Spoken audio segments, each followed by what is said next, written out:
तो दोस्तों आज पढ़ते हैं कुछ सामान्य पदार्थों के पीएच मान। तो आप पता है समुद्री जल का पीएच मान कितना होता है, तो 8.4 होता है।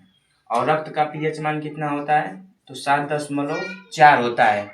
और लार का पीएच मान देखें तो 6 कितना होता है, 5 होता है। और दूध का पीएच मान कितना होता है, तो 6.4 होता है। और मूत्र का पीएच मान देखें तो कितना होता है, 6 होता है। और शराब का पीएच मान कितना होता है, तो 2.8 होता है। और सिरका का पीएच मान कितना होता है, तो 2.4 होता है।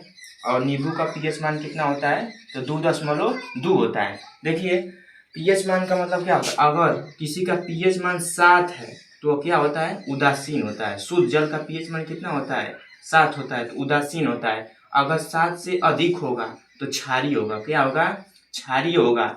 और 7 से कम होगा पीएच मान तो क्या होगा, अम्लीय होगा। क्या होगा, अम्लीय होगा। देखो मनुष्य किस पीएच मान के अंतर्गत जीवित रह सकता है, तो एनडीए में पूछा था। 7.0 से 7.8 पीएच मान के अंतर्गत परास में क्या होता है, मनुष्य जीवित रहता है। ठीक है।